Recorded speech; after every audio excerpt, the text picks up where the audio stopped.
കിട്ടുമെന്നൊക്കെ കർത്താവ് തരുമെന്നൊക്കെ ഒരു ഉറപ്പ് നമുക്കുണ്ട്. കാത്തിരിക്കാൻ നമ്മൾ റെഡിയാണ്. കർത്താവ് അധ്വാനിക്കുന്നുണ്ടെന്ന് അറിയാം. പക്ഷെ എന്നാലും ഉള്ളിൽ എന്തൊക്കെയോ ഒരു ഭയം വന്നു കൂടി കിടക്കുകയാണ്. ഇങ്ങനെ ഒരു സാഹചര്യം നമ്മളെ പിടിച്ച് ആക്രമിക്കുമ്പോൾ തീർച്ചയായിട്ടും ഭാവിയെ കുറിച്ചൊരു ഒരു ഭയം തോന്നും. ഇപ്പൊ ഉത്തരം കിട്ടി, ഇപ്പൊ കാത്തിരുന്ന് ഉത്തരം കിട്ടി, പക്ഷെ നാളെ എന്താകുമെന്നോർത്തുള്ള ഒരു അകാരണമായ ഭയമുണ്ട്. ഭാവിയെ കുറിച്ചുള്ള ഫിയർ അബൌട്ട് ഫ്യൂച്ചർ. അങ്ങനെ ഒരു സിറ്റുവേഷൻ കൂടെ നിങ്ങൾ കടന്നു പോവാണെങ്കിൽ വായിക്കേണ്ട വളരെ ശക്തമായ മറ്റൊരു വചനാണ് ജെറമ്യാ പ്രവാചകന്റെ പുസ്തകം 31:16. അവിടെ കർത്താവ് ഇങ്ങനെ പറയുന്നുണ്ട്, കരച്ചിൽ നിർത്തുക, കണ്ണുനീര് തുടയ്ക്കുക, നിനക്ക് നഷ്ടപ്പെട്ടതൊക്കെ തിരിച്ചു വരും. നീ കയ്യിൽ നിന്ന് വഴുതിപ്പോയി എന്ന് വിചാരിച്ചതെല്ലാം കർത്താവ് തിരിച്ചു തരും.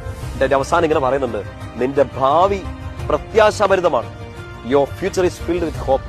എന്റെ പ്രിയപ്പെട്ട സഹോദരങ്ങളെ, ഈ ബോധ്യം കർത്താവ് നമുക്ക് എന്നീ വചനം കേൾക്കുമ്പോൾ തരികയാണ്. നീ കരച്ചിൽ നിർത്തുക, കണ്ണുനീർ തുടയ്ക്കുക, നിന്റെ ഭാവി പ്രത്യാശഭരിതമാണ്. ഒറ്റ കാരണം എന്താണെന്നറിയോ?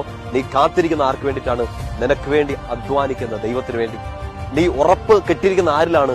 നിന്നെ അനുഗ്രഹിക്കും, നിനക്ക് ഫലം നൽകുമെന്ന് ഉറപ്പ് തന്നൊരു കർത്താവിൽ. ആ കർത്താവിന് നിന്റെ കഴിഞ്ഞ കാലത്തെ അനുഗ്രഹിക്കാം, ഇപ്പൊ അനുഗ്രഹിക്കാം, ഇനി ഭാവി കാലത്തെയും കർത്താവിനെ അനുഗ്രഹിക്കാം. അതുകൊണ്ട് കരയരുത്, കരച്ചിൽ നിർത്തുക, കണ്ണുനീര് തുടയ്ക്കുക, കർത്താവ് നീ അഷ്വറൻസ് സ്വീകരിക്കുക. നിന്റെ ഭാവി പ്രത്യാശഭരിതമാണ്.